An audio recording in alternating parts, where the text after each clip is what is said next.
ಹಣ್ಣುಗಳನ್ನು ನಾನು ತಿಂದುಬಿಟ್ಟಿದ್ದೇನೆ, ಹೀಗಾಗಿ ನಾನು ಅದನ್ನು ತಿನ್ನಲಿಕ್ಕೆ ನಾನು ಅರ್ಹನಲ್ಲ. ಈ ರೀತಿ ಅವರು ವಿಚಾರ ಮಾಡಿ ಇಡೀ ಜೀವನದಲ್ಲೇ ಅವರು ಮಾವಿನ ಹಣ್ಣನ್ನು ತಿನ್ನೋದೇ ಇಲ್ಲ.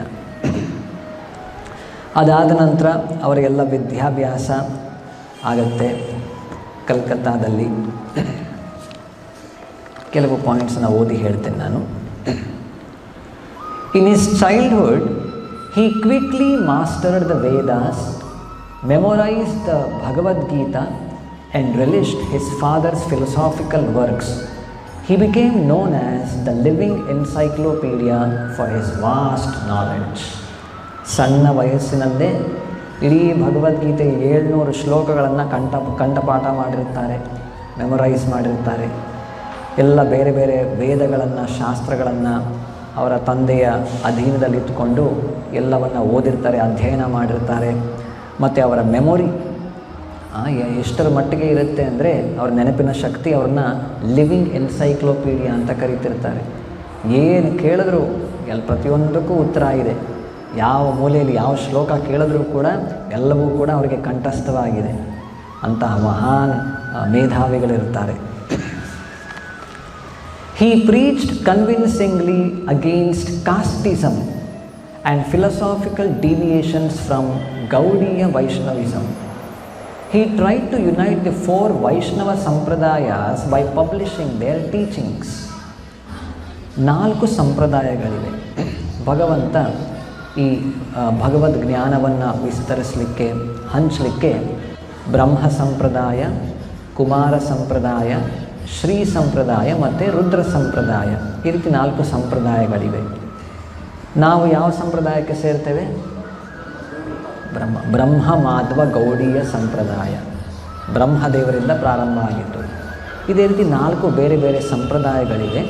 ಈ ಎಲ್ಲ ಸಂಪ್ರದಾಯಗಳಲ್ಲಿರುವ ಮುಖ್ಯ ಟೀಚಿಂಗ್ಸ್ ಏನಿದೆ, ಉಪದೇಶಗಳು ಏನಿದೆ, ಆ ಎಲ್ಲದರ ಒಂದು ಸಾಮ್ಯತೆ, ಸಮಾನತೆ ಏನಿದೆ, ಇವೆಲ್ಲವನ್ನೂ ಕೂಡ ಅವರು ಅರ್ಥ ಮಾಡಿಕೊಂಡು ಅವರು ಸಾಕಷ್ಟು ಅದರ ಬಗ್ಗೆ ನಮಗೆ ವಿವರಣೆಯನ್ನು ಕೊಟ್ಟಿದ್ದಾರೆ.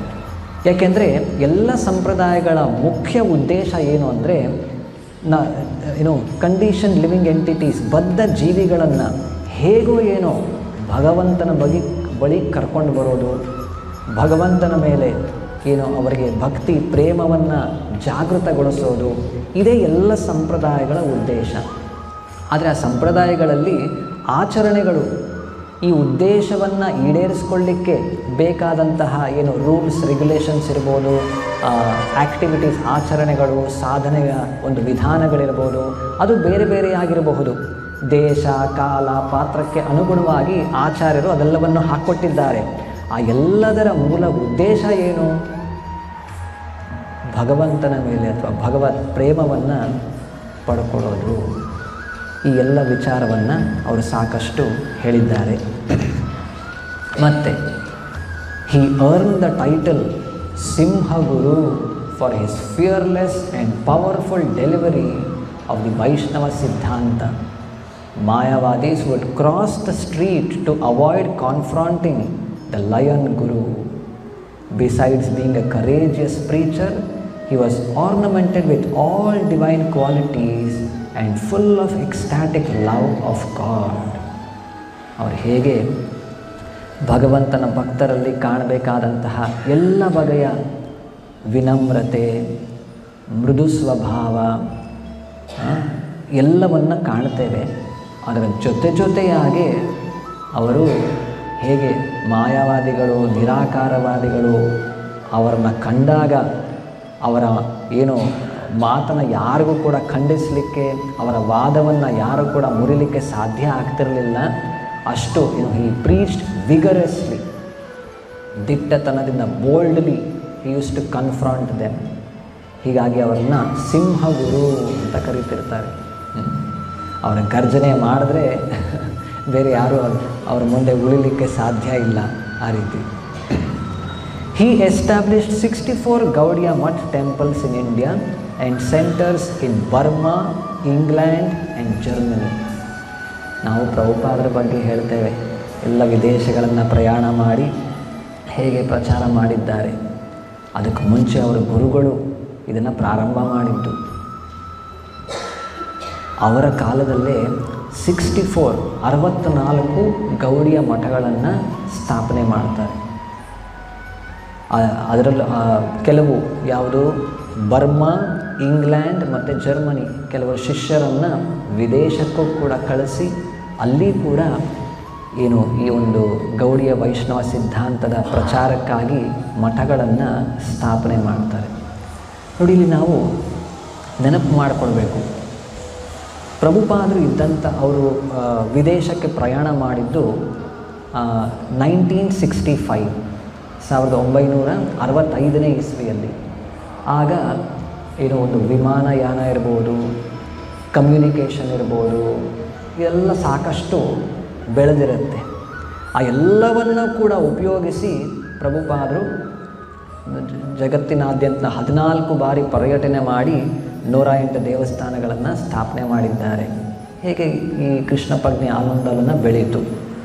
ಆದರೆ ಭಕ್ತಿ ಸಿದ್ಧಾಂತ ಸರಸ್ವತಿ ಠಾಕೂರರ ಅವಧಿ, ಅವರ ಪ್ರೀಚಿಂಗ್ ಅವರು ಪ್ರಾರಂಭ ಮಾಡಿದ್ದು 1918 1918ರಲ್ಲಿ. ಆಗ ಏನು ಏರೋಪ್ಲೇನ್ ಇರಬಹುದು, ಪ್ರಯಾಣ ಮಾಡಲಿಕ್ಕೆ ಕಮ್ಯುನಿಕೇಷನ್ ಇರ್ಬೋದು, ಇದು ಯಾವುದೂ ಕೂಡ ಇರಲಿಲ್ಲ. ಅಂತಹ ಸಮಯದಲ್ಲೇ ಇಡೀ ಭಾರತವನ್ನು ಎಲ್ಲ ಕಡೆ ಅವರು ಉದ್ದಗಲ ಅವರು ಸಂಚಾರ ಮಾಡಿ 64 ಗೌಡಿಯ ಮಠಗಳನ್ನು ಪ್ರತಿಷ್ಠಾಪನೆ ಮಾಡಿರ್ತಾರೆ. ಮತ್ತು ಅಷ್ಟೇ ಅಲ್ಲದೆ ಹಿಸ್ 3 ಬೃಹತ್ ಮೃದಂಗಾಸ್ printing ಪ್ರೆಸಸ್ in Madras, Calcutta, Krishnanagara used to pump out books, magazines and newspapers to spread the message of Sri Chaitanya Mahaprabhu. ಅವರ ಕಾಲದಲ್ಲೇ 3 ಪ್ರಿಂಟಿಂಗ್ ಪ್ರೆಸ್ಸನ್ನು ಅವರು ಪ್ರಾರಂಭ ಮಾಡಿರ್ತಾರೆ. ಅವರ ಹಿಂದೆ ಯಾರಾದರೂ ಭಗವದ್ಗೀತೆ ಓದಬೇಕು, ಭಾಗವತ ಅಧ್ಯಯನ ಮಾಡಬೇಕು ಅಂದರೆ ಎಲ್ಲವೂ ಕೂಡ ಏನೋ ಬರವಣಿಗೆಯಲ್ಲಿ ಇದ್ದಿದ್ದು, ಹ್ಯಾಂಡ್ ರೈಟನ್ ಕಾಪೀಸ್. ಅದೆಲ್ಲ ಓದಬೇಕು ಅಂದರೆ ಎಲ್ಲದು ಮಠಗಳಿಗೆ ಹೋಗಬೇಕು, ಅಲ್ಲಿರೋರ ಹತ್ರ 1-2 ಕಾಪೀಸ್ ಇರುತ್ತೆ. ಅಲ್ಲ, ಎಲ್ರಿಗೂ ಸಾಮಾನ್ಯ ಮನುಷ್ಯರಿಗಂತೂ ಅದರ ಒಂದು ಆ್ಯಕ್ಸೆಸ್ ಇರ್ತಿರಲಿಲ್ಲ, ಸುಲಭವಾಗಿ ಸಿಗ್ತಿರಲಿಲ್ಲ. ಯಾವಾಗ ಇಂಗ್ಲೆಂಡ್ನಲ್ಲಿ ಇಂಡಸ್ಟ್ರಿಯಲ್ ರೆವಲ್ಯೂಷನ್ ಆಗುತ್ತೆ, ಹೀಗೆ ಇಡೀ ವಿಶ್ವದಾದ್ಯಂತ ಬೇರೆ ಬೇರೆ ಕಾಲನೀಸಲ್ಲಿ, ಭಾರತದಲ್ಲೂ ಕೂಡ ಹಲವಾರು ಪ್ರಿಂಟಿಂಗ್ ಪ್ರೆಸ್ಸನ್ನು ಪ್ರಾರಂಭ ಮಾಡಿರ್ತಾರೆ. ಆಗಿನ ಸಮಯದಲ್ಲೇ ಭಕ್ತಿ ಸಿದ್ಧಾಂತ ಸರಸ್ವತಿ ಠಾಕೂರರು ಏನು ಭಗವದ್ಗೀತೆ, ಭಾಗವತ, ಭಗವಂತನ ಬಗ್ಗೆ ಇರುವಂಥ ಎಲ್ಲ ಸಂದೇಶಗಳನ್ನು ಪ್ರಿಂಟ್ ಮಾಡಲಿಕ್ಕಾಗಿ ಅವರು ಪ್ರಿಂಟಿಂಗ್ ಪ್ರೆಸ್ಸನ್ನು ಪ್ರಾರಂಭ ಮಾಡ್ತಾರೆ. ಒಮ್ಮೆ ಆಗಿನ ಒಬ್ಬ ರಾಜಕಾರಣಿ ಮದನ ಮೋಹನ ಮಾಲವೀಯ ಅವರು ಬಂದು ಭಕ್ತಿ ಸಿದ್ಧಾಂತ ಸರಸ್ವತಿ ಠಾಕೂರನ್ನ ಭೇಟಿ ಮಾಡ್ತಾರಂತೆ. ಅವ್ರು ಕೇಳ್ತಾರೆ, ನೀವು ಏನು ಪ್ರತಿದಿನ ಏನು ನ್ಯೂಸ್ ಪೇಪರ್ ಪ್ರಿಂಟ್ ಮಾಡ್ತಿದ್ದೀರಂತೆ? ಹೌದು. ಅದಕ್ಕೆ ಕಂಪ್ಲೀಟ್ಲಿ ಸ್ಪಿರಿಚುವಲ್, ಬರೀ ಆಧ್ಯಾತ್ಮಿಕ ವಿಚಾರದ್ದೇ? ಹೌದು. ಪ್ರತಿದಿನ ಏನು ಪ್ರಿಂಟ್ ಮಾಡುವಷ್ಟು ಅಷ್ಟು ವಿಚಾರಗಳಿದೆಯಾ? ಅವರಿಗೆ ಆಶ್ಚರ್ಯ ಆಗುತ್ತೆ. ಸರಿ, ಏನೋ ಭಗವದ್ಗೀತೆ 700 ಶ್ಲೋಕ ಇದೆ, ಸರಿ, ಇನ್ನೇನೋ ಭಾಗವತ ಒಂದು 18,000 ಶ್ಲೋಕ ಇದೆ, ಅದು ಇದು ಎಷ್ಟೋ ಪ್ರತಿದಿನ ಪ್ರಿಂಟ್ ಮಾಡುವಷ್ಟು ಏನೋ ಮ್ಯಾಟರ್ ಇದೆಯಾ?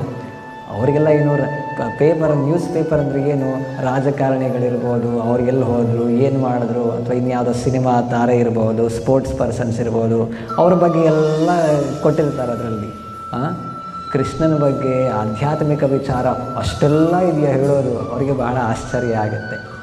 ಆಗ ಭಕ್ತಿ ಸಿದ್ಧಾಂತ ಸರಸ್ವತಿ ಠಾಕೂರ್ ಹೇಳ್ತಾರೆ, ಹೇಗೆ ಈ ಭೌತಿಕ ಜಗತ್ತು, ಅಥವಾ ಅವ್ರ ಉದಾಹರಣೆ ಕೊಡೋದು ಕಲ್ಕತ್ತಾದಲ್ಲಿ ಏನಿಲ್ಲ ಅಂದರೂ ಆಗಿನ ಕಾಲದಲ್ಲಿ ಒಂದು 4-5 ನ್ಯೂಸ್ ಪೇಪರ್ಸ್ ಪ್ರಿಂಟ್ ಆಗ್ತಿತ್ತು. ಈ ಕೋಲ್ಕತ್ತಾ ಅನ್ನೋ ನಗರ ಈ ದೊಡ್ಡ ಭಾರತ ದೇಶದಲ್ಲಿ ಇರುವ ಒಂದು ಸಿಟಿ, ಒಂದು ನಗರ ಅಷ್ಟೆ. ಭಾರತದ ರೀತಿ ಹಲವಾರು ದೇಶಗಳಿದೆ. ಈ ಇಡೀ ಭೂಮಿಯಲ್ಲಿ, ನಮ್ಮ ಒಂದು ಗ್ರಹದಲ್ಲಿ, ಅರ್ತ್ ಪ್ಲ್ಯಾನೆಟ್ನಲ್ಲಿ ಕೋಲ್ಕತ್ತಾ ರೀತಿ 100 ಸಿಟೀಸ್ ಇದೆ. ಅಂದರೆ ಎಲ್ಲ ಕಡೆ ಸೇರಿಸಿದಾಗ ನಾವು ಎಷ್ಟೋ 1000 ನ್ಯೂಸ್ ಪೇಪರ್ಸ್ ಪ್ರತಿದಿನ ಪ್ರಿಂಟ್ ಆಗುತ್ತೆ. ಸರಿ, ಇದು ಈ ಒಂದು ಭೂಮಿಯ ಬಗ್ಗೆ. ಈ ಭೂಮಿಯ ರೀತಿ ಎಷ್ಟೋ ಗ್ರಹಗಳಿದೆ ನಮ್ಮ ಸೌರವ್ಯೂಹದಲ್ಲಿ. ರಾಧೆ ರಾಧೆ ರಾಧೆ ಗೋವಿಂದ.